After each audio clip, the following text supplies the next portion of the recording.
I'm Coach Brian Prana. I'm excited to talk to you today about retraining your brain to think better and healthier about yourself, your lifestyle, your nutrition choices, everything that gets you to the end of the day feeling actually energized and refreshed at what life has for you, not just spend all your energy working all day to find yourself on the couch and not actually do anything after that. That's not the best way to live.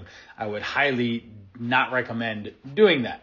Let's have energy, let's have focus, let's do things differently that optimize your day-to-day in a much healthier, more organized way. The Q&A box is open.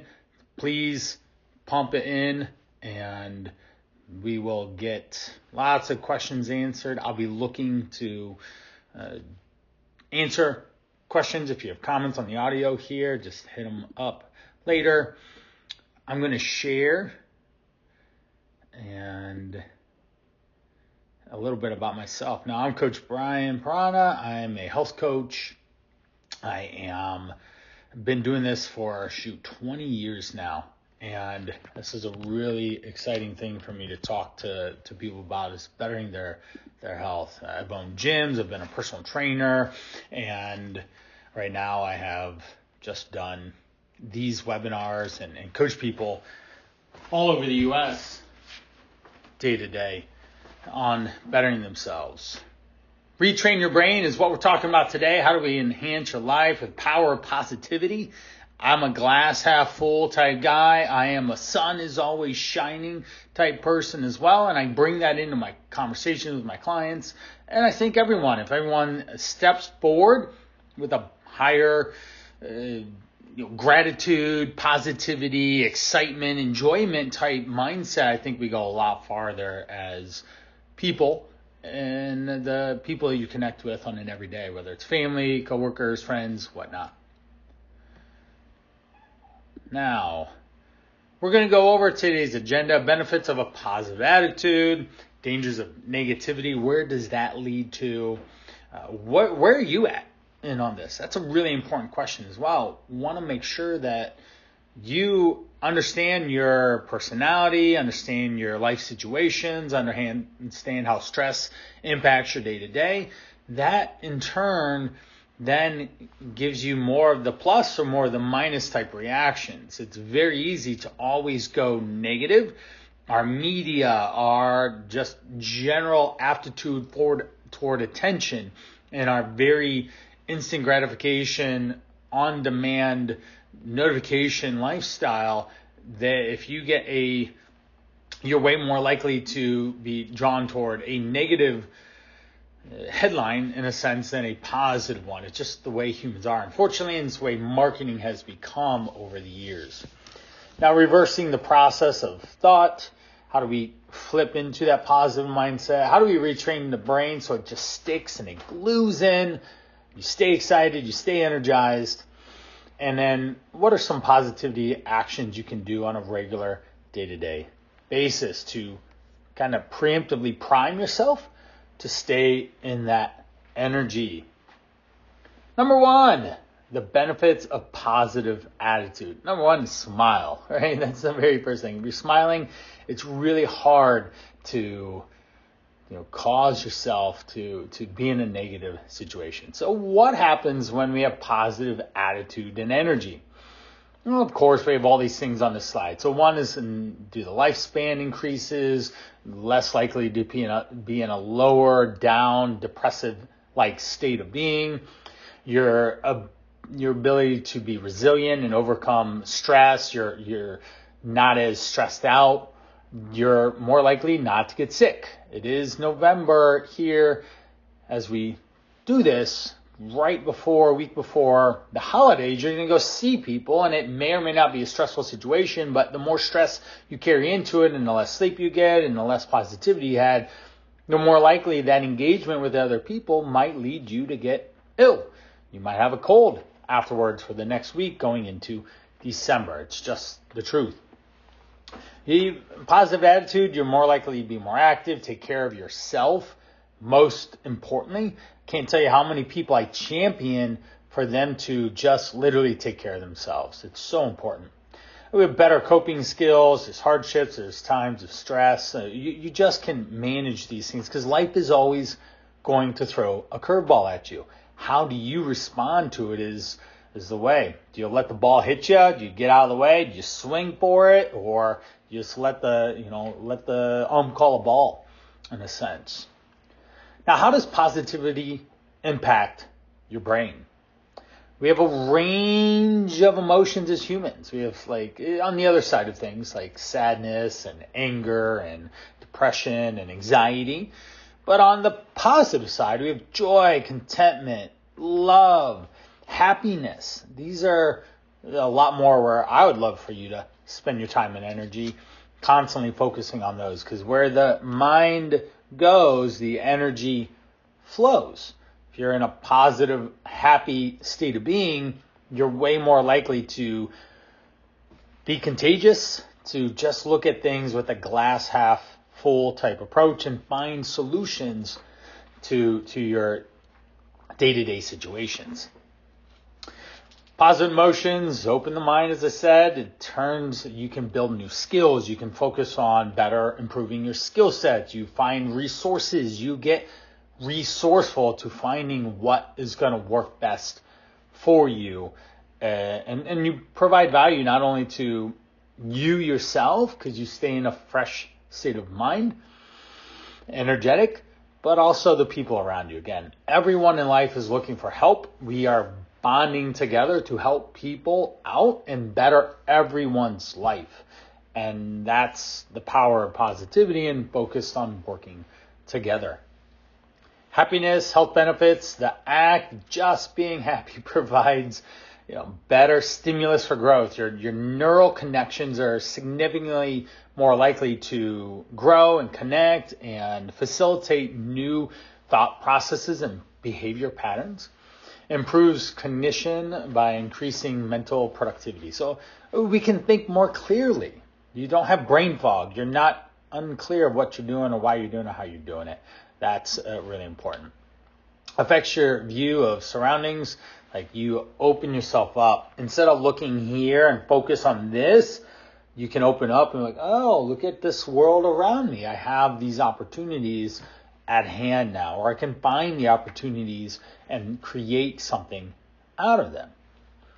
Attractiveness. Everyone is way more attractive to someone that's happy and energetic. It's just a law of humans. It leads to more happy thoughts, of course. Happiness begets more happiness.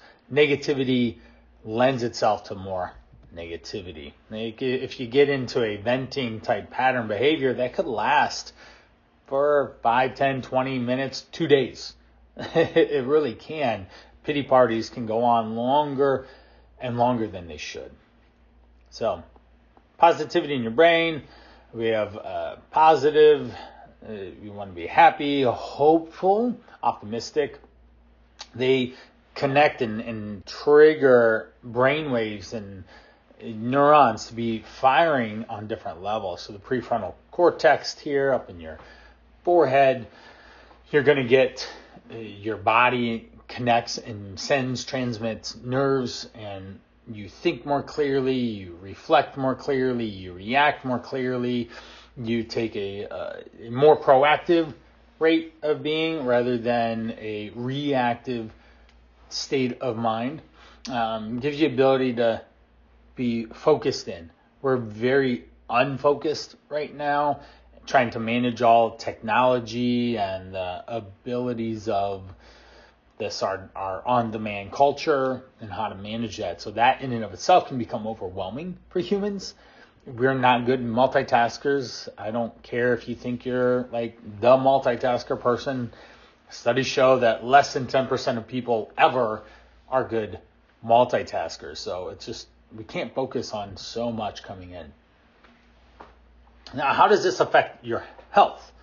Well, this study from Johns Hopkins University, people with a family history of heart disease who had a positive outlook were 1/3 less likely to have a heart attack than other cardiovascular events within 5 to 25 years than those who had a negative outlook. So that's important to notate and understand there. They The same thing happens with risk of disease. The more, say, grumpy you are, the more apt you might be to attract a negative sense in your body. They were 13% less likely than their negative counterparts to suffer a heart attack. So that I'm going to be talking with someone tonight. Tracy, her husband, Charles, had suffered a heart attack in the last week, and the doctor sent him home with a piece of paper on how to eat healthier.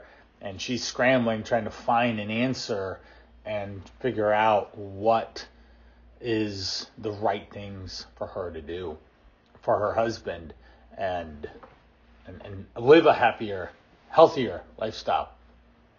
Another study on disease risk. So Harvard, while most medical and public health efforts today focus on reducing risk factors for disease, evidence has been mounting that enhancing psychological resiliency or staying positive may also make a difference. So what does that mean? That means that your ability to push through the focal efforts of overcoming a challenging situation like a heart attack, or overcoming COVID, or overcoming the flu, or even the sniffles, or someone else close to you overcoming something of a serious nature, the more resilient in the way you can kind of push through and find an alternative, find a different focus, the more likely you are to be healthier. In the study, 70,000 women over an 8-year period. So this is a pretty big section of people over a long time. The most optimistic women, the upper quartile, were nearly 30% lower risk of dying from any disease analyzed in the study compared to the least optimistic, the bottom half. So again, it's that glass half full, glass half empty type situation. The more positive you are, the healthier you are more likely to be. There are all sorts of different ones. Heart disease, stroke, diabetes, infections, colds, respiratory disease, all those things that are kind of nasty and take us out as humans.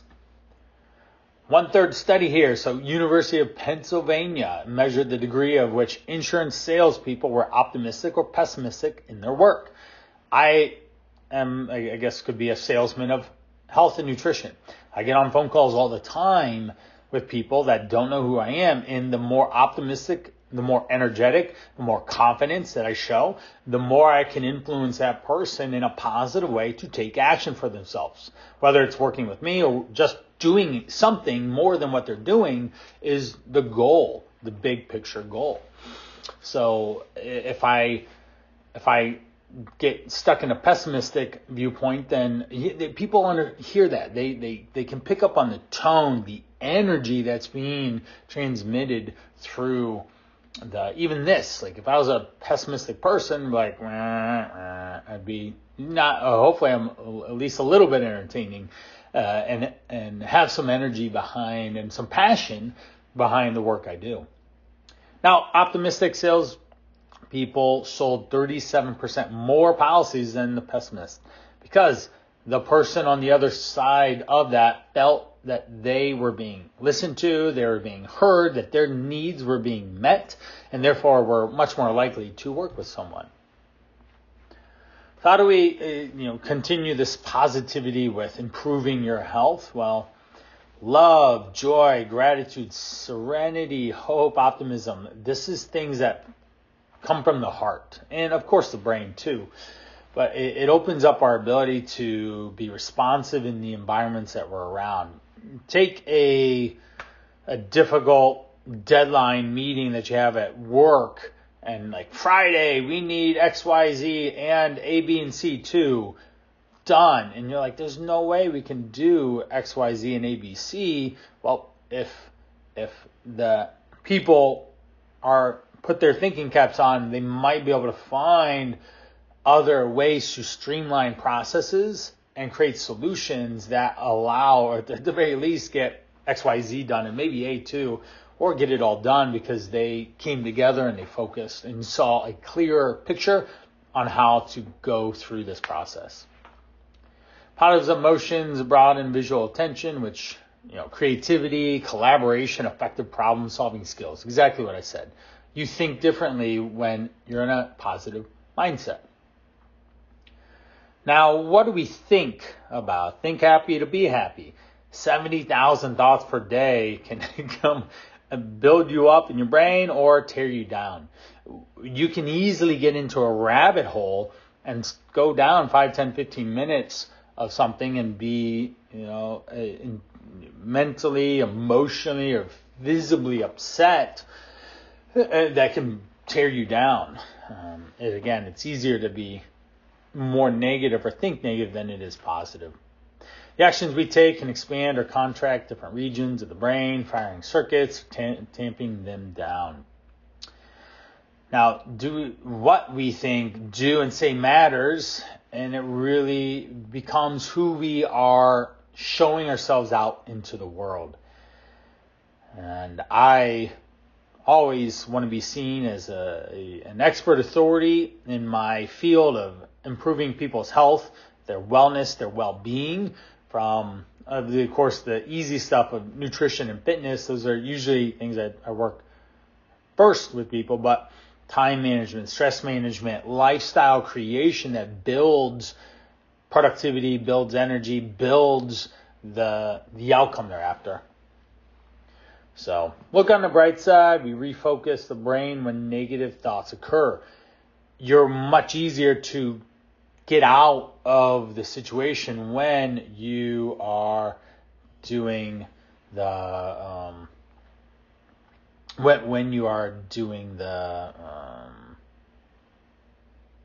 like you get a negative sensation here.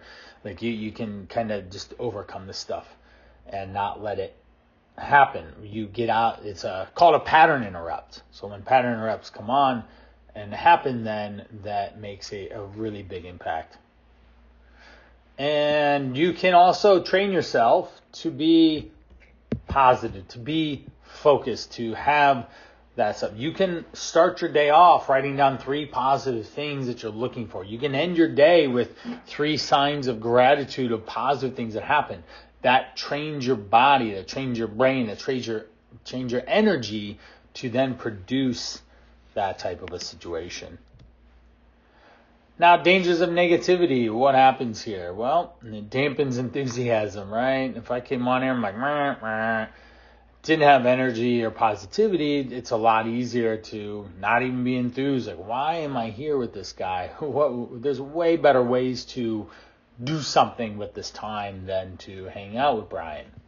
So, from there, motivation is down. People aren't inclined, or they're not driven. It's like study after study show that when negativity is coming in, people aren't more motivated that way. We want inspiration. That's why you get all these things. The easiest thing is like a sports, 4th quarter, 4th down, finishing parts of the game, 2 minutes left.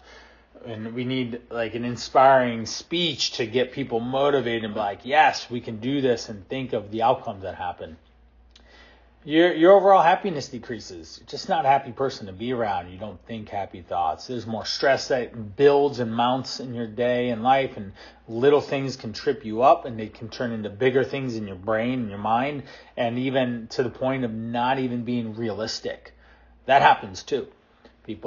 Something happens, and then X, Y, Z starts happening, and then you've created this monster, in a sense, around something that isn't going to happen in the first place. And it can build that anxiety, that worry, that depression-like state inside you.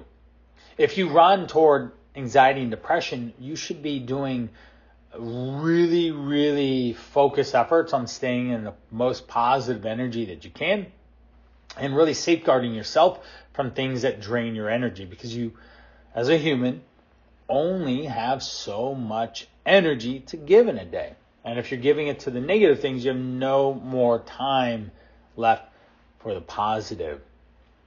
Increase in decision, procrastination, and goal-oriented actions. I mean, you just slow down. You just are less likely to do things. You're not motivated to do things. You're not clear on what you're doing. Now, Negativity in your health. We want negative thinking slows down brain coordination. Difficult to process thoughts and find solutions. When you're in that negative mindset, you're closing the door rather than opening it up. There's frightened, there's scared, there's a scarcity that runs around, and you forecast negative outcomes as a result of that. It slows down your brain's ability to process the information, and it limits your abilities to push through and problem solve and be even creative. You're just not creative when you're fearful. It takes a lot of work in a fearful situation to find a good outcome that's actually going to lead you somewhere.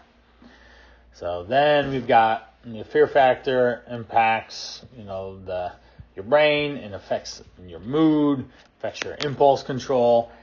You just literally just don't do stuff. So worry, negative thoughts trick the brain into thinking that there's immediate threat, that fight or flight, that increased adrenaline keeps showing up. Think of this as an example. Getting called down to the principal's office. Doesn't matter why. You immediately what did I do? Getting pulled over by a policeman. Immediately, what did I do? Heart rate starts racing. You start sweating. You have clammy palms. Your mouth dries up. And the principal's there to celebrate you. The officer, make up any good reasons why they might pull you over. So hopefully it's just hey, just to let you know your taillight's out, and I'm not going to run your ID and hey, send you on your merry way. Right? But the fight or flight that really intensifies that response in your body. These negative experiences then stored in your body even. So when that happens again, you immediately feel it. I get asked, public speaking, get asked to speak in front of a large crowd. I mean, you could turn into an internal inferno and just get super hot inside because you're oh my gosh, this is such a negative situation where it totally could be a really positive experience. If I could talk to my younger self, hey, do debate club, do public speaks, get up and go do things that allow you to, put yourself out there. And I see this regularly with my kids. I have 4 of them. There are a freshman and 3 in middle school, 3 boys and a girl. They've been at a visual arts and performing school for the last, the oldest had gone there 2 years, and my second son has gone there he went in 5th grade, so 5th, 6th, 7th, 8th. So he's gone there for 4 years. And it's incredible to see these kids year after year just develop their skills and their proudness. This weekend, my second son was a lead in a play. Bold, confident, gets up on stage and nails his lines, very impressionable. Everyone else in the cast and crew are just up there doing it. And it's so exciting to see them thrive in their, formidable, awkward, beginning teenage years. I'm really excited for my younger 2, Maxwell and Emmeline. So Emmeline will be there from 4th all the way through 8th grade. So that's 5 years of this stuff, of these people pouring into her, of just creating these really positive experiences of getting up and being present and being energetic and being fun and having positive things around entertainment or creating a passion, an enjoyable response. Just seeing their artwork out in the public is just really enjoyable. Back to this now, the thalamus is responsible for sending sensory and motor signals to the rest of the body, but it doesn't understand negative thoughts that aren't the same as real danger. So it could be that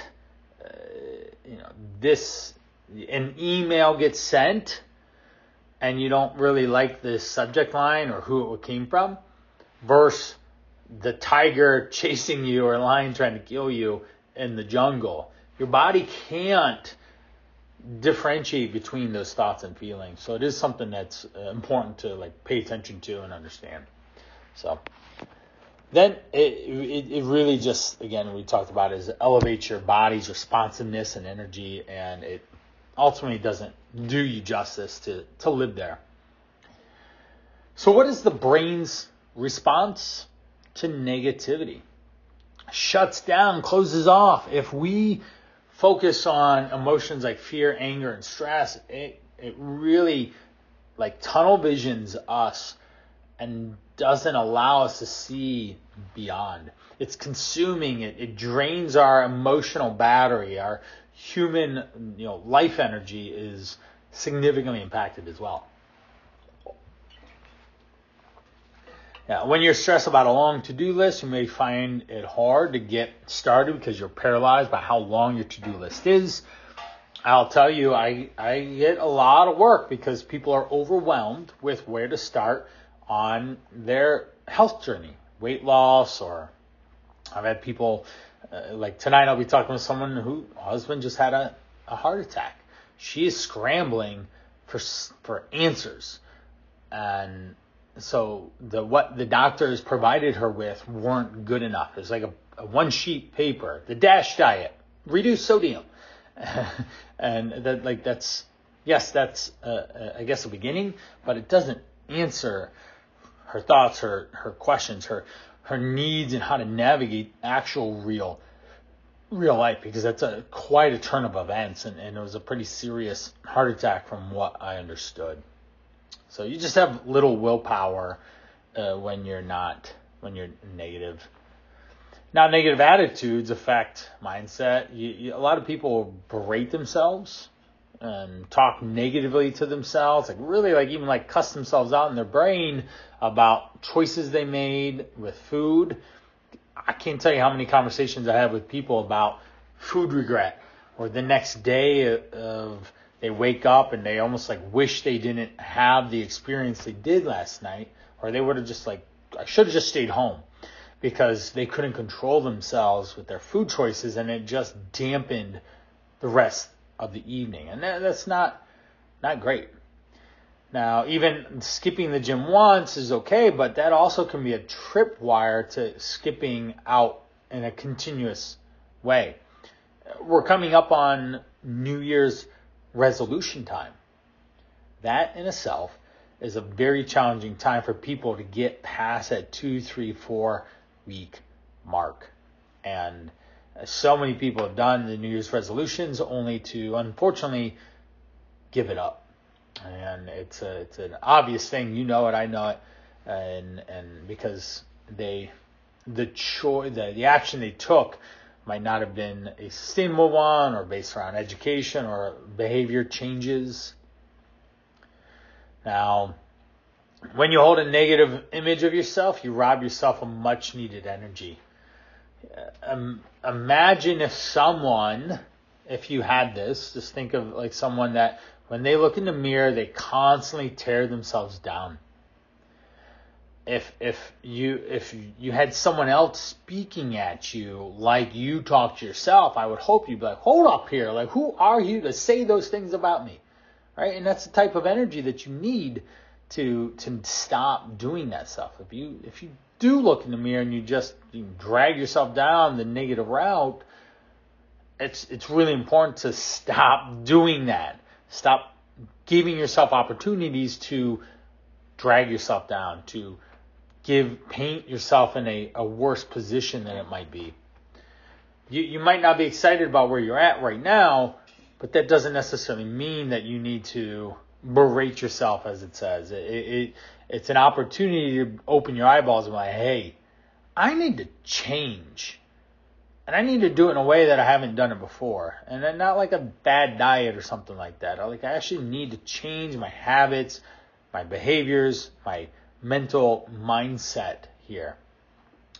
Having an upbeat mental state can improve health, lowering blood pressure, reducing risk for heart disease, maintaining healthier weight, blood pressure, blood sugar levels. Ultimately, your body responds in the way it should. Energy goes and flows in a way It helps. I can't tell you how many times that I've heard people talk about how their confidence is coming back, or how they're getting compliments at work about how they look, or the things that they're doing now that they didn't realize they were holding themselves back because of their mental state or their food choices, in a sense.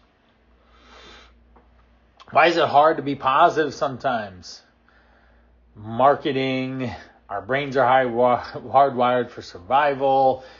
People, you might have been told most of your life that you're not good enough by someone that was close to you. And that's no fault of your own. But if you're outside of that relationship and you're still carrying that thought pattern and line of thinking, then you can change it. You do not have to continue to go down that road. I would very much encourage you to stop. It's like you're carrying up this baggage, this backpack of self-sabotage around because someone put it on your back years ago and you never decided to take it off. You can take it off, put it on the ground and walk away from it and just leave it there and start to reshape. And we'll go over some of that toward the end on how to do that. Survival mechanisms can lead to pessimism and the thought process that things will go poorly. That's why, and if you say something to one person and they also have a negative outlook, you're attracting more of the same. The economy's bad, this is bad, that's bad, the other things are bad. All of a sudden you got like 18 supportive arguments on why things are not going well for you right now. And that can be very draining and very limiting in the life experience that you have for yourself. So, number 3, where do you land? So this will be great for the Q&A box here. Think about this. We have perfectionism and polarizing. So things are either good or bad. There's no middle ground. It's all or nothing. If you're not perfect, you're totally failing. Oh my goodness. Like, middle gear is a real thing. It's something that I teach constantly. I call it the middle gear mentality. And when you start to get away from these polarizing thought patterns of all or nothing, we can find some balance there to be productive. Another one, catastrophizing. You dream up the worst possible outcome, and the smallest of things resorting to doom and gloom. Do you just start to go off on this tangent rabbit hole of what may become of this certain situation, and next thing you know, like if you Google, say you have a sniffly nose, go Google and all roads lead to death. So it's just the way it is. And you're like, wait a minute here, am I going to die next week because I have a sniffling nose? Well, if you spend enough time Googling and then you can reinforce that case that, yeah, you might be dead in a week because you got to blow your nose a couple times. And it could just be allergies, and it might have just been because you're in the fall and you are allergic to something that was in the air. So, personalizing. You blame yourself for everything bad that happens. So it's always your fault. If a plan, the example, if a friend cancels a plan, you assume it's you. It might not have anything to do with that they got a flat tire and they literally cannot make it. Whether they told you that or not, you could still be still assume the blame for yourself and not actually, have it, like your relationship with people. I had talked with a gentleman this morning about his relationship with his father and how he has to set boundaries around that, and he cannot blame himself for what's happened. His father's the parent, he is the son, and there should be a natural flow of that relationship. I have 4 kids. I will always be the father. They're the child. I'm not trying to switch roles and I'm going to be the child and they're going to be the parent. Like, I'm the one that has to always come and lead from the front. And when I know and understand that, then I can take courses of action or thought processes to benefit those relationships with my kids, or even my wife. Filtering, searching for negative aspects of any given situation. You just literally filter out all the positive ones. So maybe it could have been a first date that you had as an example, and you pick one. He had something in his beard, or she had something in her hair, and then all of a sudden, all you start seeing are the negative things. All of a sudden, they have bad breath, and their body odor smells, and that they have no personality, and they've got no humor, and they're just gonna be lazy and not helpful, and like, wow, just because they started with like, I don't know, like something was in my chin hair. I can't see that. I don't usually go around wiping my face unless I go to the bathroom and see. So, vacation was mostly great. The meal out was okay, but XYZ happened. The waitress this, the meal that. When you step back, the meal you got delivered was fine. There's nothing wrong with it. There's some meat, some vegetables, a starch. It generally is cooked well, and you just have this one little thing that spirals into others. I'd love to hear if you have any on here. Let's open up the Q&A. There we go. Personalizing. We got one person, anyone else. Personalize. So you blame yourself for everything. So I appreciate that. There, if I were to do this, we got another person filtering. Yeah, there's an anonymous. So everyone should be able to be at least anonymous and claiming their own self-talk. I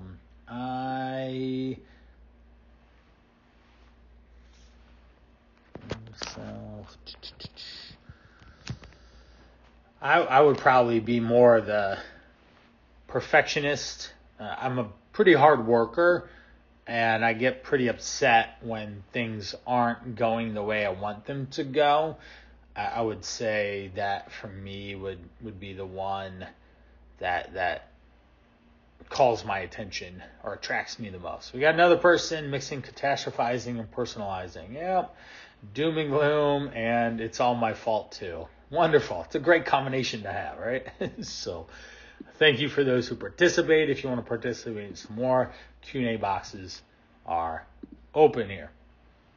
Now, determining success and failures, internal, external. Internal, an individual attributes their success to their own actions and abilities. External, they attribute it to luck or fate.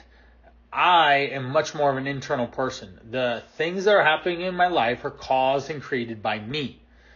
Yes, there are external factors, but I can bob and weave and bend and twist to adjust to in our economics, inflation, our president, our the wars, all these things. Those are external things, but I can create my own success by the ability to react to them. And if I'm staying in a positive situation, looking for positive outcomes, then I can be more agile and lean to create that. Another one, these individuals expect to succeed and are motivated to learn. Whereas on the opposite, they may feel anxiety because they do not believe they are in control. I could be a millionaire if I want, and I just need to learn the skills and the processes for the type of business or work that I do that I really enjoy. And then I have that going on, and then I'm able to create, and that if that was it. If I wanted a really awesome, amazing relationship with my wife and my family, I can learn and be motivated to create those opportunities, not just hope that my kids like me or something. We do a significant amount of things with our time, energy, and money, my wife and I, to foster relationships, to foster experiences. My daughter's 9. She's been to all 50 states. She's been on 3 continents. And our goal by the time she's graduated is to be on all the continents, Antarctica included. My wife loves to travel, and so therefore off we go to do those really cool things and create experiences around it. I told my kids, I'm like, hey, don't expect anything at the end of this road here because I'm not going to have any money because I spent it all on you. So if someone raise their hand, if you want to hit the Q&A box, be more than happy to address whatever it is. If you did want to talk, we could open you up as well. So, all right, let's move on. Optimism, pessimism. Optimism is you're happy, you feel fulfilled, you socialize, you have relationships, you have good habits, your immune system is going on. What I found, those are the most important things that are in life. Yeah, money helps create those things, but also just your internal mindset and your body and your energy are the things that go. Like even if we were to meet in person, I have the optimism that when we would meet, I would be like, hi, I'm Brian. And then I would say something, it's like playing tennis. I'm going to say something that opens the door to create conversation. Hey, home of LeBron James, that's where I live. You know, he was in Cleveland, now he's not. But Cleveland's doing pretty good right now in basketball. And if you like basketball, then that would be a great thing. Or like, hey, you know, Rubber City, capital of the world. And we had the Zippers too. You know, I could say some of these things to create open conversation immediately and start connecting and building rapport and connection with someone. Whereas it's just like, hi, I'm Brian, and say nothing else. I'm really like kind of more standoffish. And you know those people when you run into them. It's just like, oof, that person wasn't very social. I've made a living for 20 years helping people with their health or fitness, personal training, gym owner, and remote health coaching. So my job immediately is to create rapport with people, to get them to feel safe, to get them to build trust, not only in myself and my approach with them, but most importantly with themselves. So connecting all of our choices to a positive outcome and a positive experience is really, really, really important. I'm not the one that's going to have someone overdo exercise. I constantly tell people not to overdo it because I don't want them to be like, wow, I'm stuck in T-Rex mode. I can't bend my arms because I did, a year's worth of exercise last night. Not a good idea because that creates that negative cycle of like, wow, I overdid it and I hurt really bad and this is not good. I just want you to go in, check the box, high five yourself that you even set time aside and you made it to the gym, and that's just day one. Certainly in days and weeks and months from now, we still want working out and growing that enthusiasm and excitement for taking those steps. Pessimism, tend to assume setbacks, be persuaded that they are going to happen. There are personal failings. You're 8 times more likely to be depressed.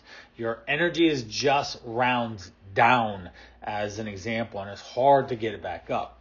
There's low performance at work and relationships and finances and choices that you make that can definitely persist throughout your life. Now, how do we reverse this process? Well, observe your brain thoughts. What's going on in your head? Are they positive, negative? Do they focus on self-care or self-defeat?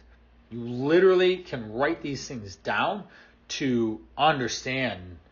Now, if sometimes this is a Tony Robbins trick. This isn't me, but he put a rubber band on you. Every time you catch yourself in a negative feedback loop, you pull it back and you snap it. Ouch. Right? And it'll slap your wrist. Ow. That hurt. It's a connection of, it's like Pavlov's dog. When we do the bell, the dog's salivating and ready for food because they've trained it that way. Same thing with your brain. You see something and you're trained to respond in a certain way. Marketing, you see a product and you're designed to go to it. You see the golden arches, you want the fries, the McDonald's fries as an example. So all this stuff can be trained in us humans, and marketers are really good at it. But if you literally spent like the next 3 days writing down your thoughts and your whether they're positive or negative, Something as simple as just writing a plus sign or a negative sign at various times throughout the day, you're going to start seeing the trends of your thought process and behavior patterns. And then you're like, oh, no wonder I'm a grumpy Gus in a sense. Hopefully there are no Gus's in here. I mean, nothing by it. It's just a phrase that people say. But we don't want to be grumpy. Or what? Negative Nancy's. Again, love Nancy's. They're great. It's just a saying. But so there's that. Another one here is spend 1 minute looking for positives 3 times a day for the next 45 minutes. When you wake up, at lunchtime, and when you go to bed. Just like I framed it in the beginning of this conversation with you. If you train yourself to stop and write 3 things down that are going well for you, or 3 positive outlooks, or hey, the sun was out today, that's 1, check. I like seeing the sun. Everyone likes the sun. Repetitive actions such as this will rewire you. You'll be focused on the positive. So there's the negative Nancy. We don't want to call out Nancy's. It's just a form of speech that I did not give to anyone. But we always look for this positive. Be kind to yourself, be kind to others, and always call out people in a good situation. When I'm on coaching calls with people, I always start off with successes. What are we doing that's working you toward your goals? It's so important to start off on that positive foot so I get them in a good, energetic state that moves them away from what their old selves were and moves them toward the things that they're doing to improve themselves. It's strategic, it's well placed, and it's on purpose so that people do this stuff better. I can't tell you how many times people, I had this one time, I remember, it was 45 minutes in, they were like, this isn't going well, and this isn't going this one. Oh yeah, I lost 3 pounds this week. Wait. Hold up. Let's back this conversation up. Why didn't you share that in the first minute? Like, hey, I'm down 3 pounds. Right? Because it would have shaped our conversation. I felt like I was on my back heels the whole time when things were actually good. And if I would have heard that in the beginning and they would have seen, oh, wow, I am really doing great. Sure, things are not as simple as I want them. The process I try and create with people is make it as easy as possible. And simple and easy is the goal. This process is simple. That's what I'm trying to say is that I want to make this process as simple as I can, but it's not always going to be easy. That's because life is here. Positive, negative, the things that we're talking about. So being realistic. You have the power to choose. You have the power to choose to take that backpack of self-sabotage off today, right now, and leave it in the past. Because someone put these words in your brain, or this idea of you not being good enough, something. You do not have to carry that along at all. You don't have to be in relationships that don't work as a mutual respect and mutual positive situation. You never predict the results of your efforts, but you can always get to choose the next step. Connor, if you want, hit up the Q&A box. You certainly can put you on unmute if you want. I saw you pop up there, raising your hand. So, did you make the last point smaller on purpose? So we'd have to reread.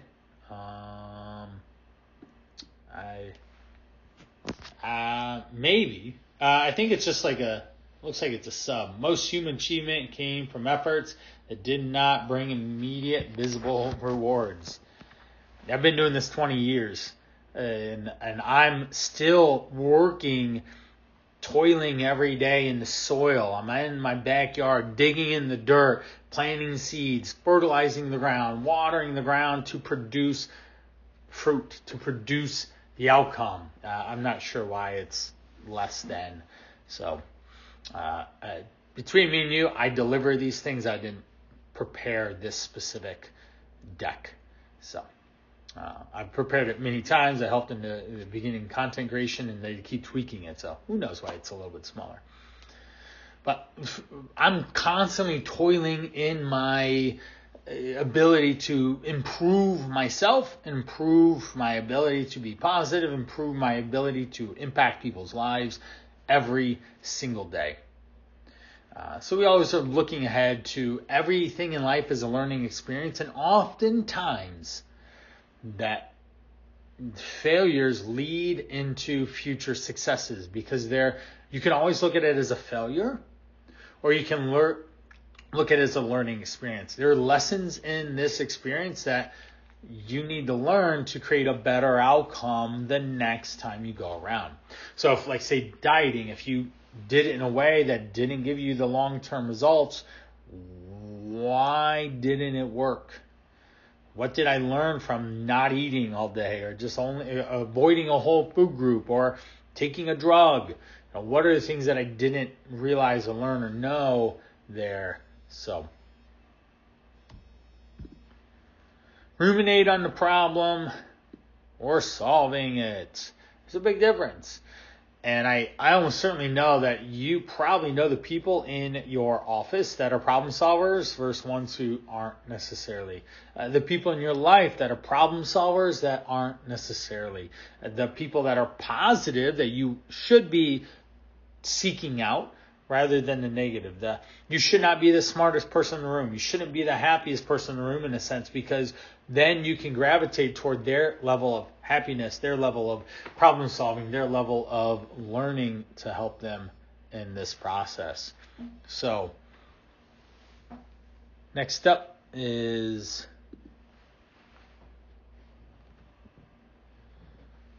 taking your own medicine. So most people are overly critical of themselves, and can't tell you how many conversations I have about that. We want grace in all capital letters, GRACE, for yourself.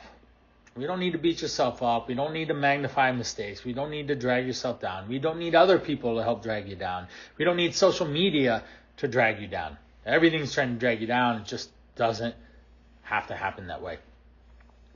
Self-love is power. Self-compassion can bring in a significant improvement in your aptitude to handle life. Life is always going to be stressful. Life is going to be, there's always going to be things going on in life that cause you to have to think differently and adjust. Change is the one thing that absolutely happens every single day. And you got to be ready for it. So being in tune with yourself, how do you feel? Like this, there's a bunch of, I guess, emojis, in a lack of a better term, but a bunch of smiley face, or angry, or loving, or sneaky, or sad, or surprised, unhappy. You can rate yourself on how you feel every day, and what points in the day that you're feeling it, and what's causing you. What are the triggers that are causing it? That's the most important spot, to identify it, but then also understand why are the triggers there, and then work around not getting triggered from there. That'd be super helpful, right? So we can label these feelings with words and identify with them, and then work to trend more happy, trend more loving, trend more mellow. We want to balance emotions with logic. It's very hard. Oftentimes, if we just pause and step back from a situation, the example here being an email or a text or a number on the scale or your tax return that you owe or whatever, if you pause and you don't get into the emotional whirlwind of it, then you can look through it from a different lens that allows you to be a little bit more logistical at problem solving the situation. Now, this is very, very hard to do, very challenging to do, because humans want to get emotional. They want to get into why this, that, or the other. But it's not healthy. It's not productive. It doesn't help at all. So making pros and con lists, making a list, reviewing it, talking to a trusted, known person that can understand your viewpoint and your world could be really good ways to find logic in the reactions or the choices you make to move next.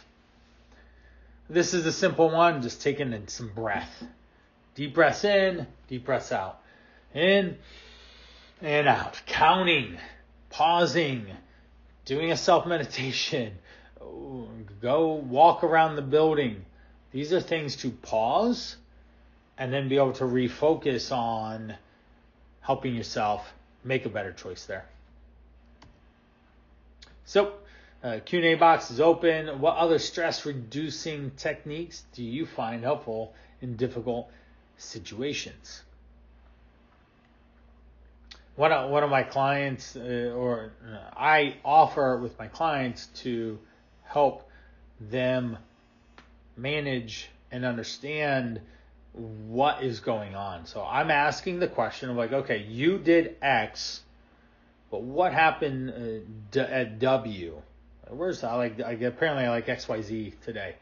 But what happened at point W that triggered your response to X? Like, that's the coach in me calling out, what is this over here that's giving you the response of eating too much, of not going to the gym, of making a poor choice, of drinking too much, of doing drugs, of doing like whatever it is, cutting someone off in a sense of a relationship or whatnot. Like, why did you go there? What was it that triggered that? So, we got one. Anonymous, love anonymous. You can freely speak your mind. We got 2 people now. I often try to look inward and draw from my own experiences. 100%. You have all the answers. You just need to know where to look to find them. You may need help. That's okay. Like a counselor, a therapist, a coach, someone that has maybe been there, done that has wisdom, that has someone you can counsel in a sense to help draw that out of you. So by me being a coach of like, what happened at point W that caused you to do your choice, by getting some thought process into that, you then like, oh, if I do X, like say, like just a really easy example, like at 3 o'clock, I always want to fall asleep because I have no energy and I'm napped out, I'm zonked out. Well, we can look at what happened. Usually lunchtime isn't the best, or maybe they've been over caffeinating and their body's crashing. Maybe they've been too focused on work, and not enough break time in between. Maybe they haven't even moved all day long or something. There's so many things that can unwind that situation at 3 o'clock to be energetic, productive, and have it be valuable. Get up and walk away, exactly, before coming back to deal with the situation with a clear mind. 100%. If you exit the relationship, then it works really well. So daily gratitude, focus on the things that you want to turn your attention to. Write them down so you can see them build up. We want to use mantras. I am beautiful. I'm a positive person. These affirmations, they are everywhere. If you need, YouTube has lots of them to get you started. Headspace Calm can probably do the trick, as well as apps that are popular. Writing things down, when you get out of your brain onto paper, then bam, it works really well for you. Okay? Makes things clear, lack of willpower, and helps you overcome this stuff of like why it's happening. Staying centered, just like Amanda here, get up and walk away. Center yourself, find the answer in you, and that'll give you better energy to go out to people and problem solve. Stay in the present, be actively focused on doing what's important. That's so important. It's like what we're doing now is what life is and the experience that you're having. So we want to stay in the present and not get off track. We obviously want to take care of ourselves. Good food, sleep, drink, and move your bodies helps keep things moving. Be kind, right? Have a heart for yourself. Be kind, and that'll help sweep negative thoughts away. We're out of time, so we're going to keep moving here. So writing down answers these questions. 3 things you love about yourself. 3 things you're grateful for today. 3 things that you're good at, a challenge, and 1 positive step to overcome. You can take a picture of this here. Oop, I kicked myself out of presenting mode. That's not great.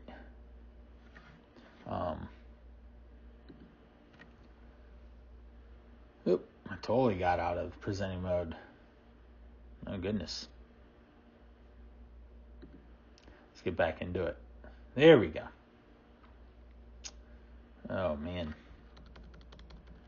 Let's skip ahead. I was on a roll. Finish this here. So, positive mindset, positive energy, Those are the things that you need to stay focused on having a very happy, productive life, that people want to be around you. They want to be focused. They want to be centered in your energy. So there we go. Thank you so much. Any questions? The Q&A is open and alive. There's comments on the audio. Really want to thank you for being here with me today.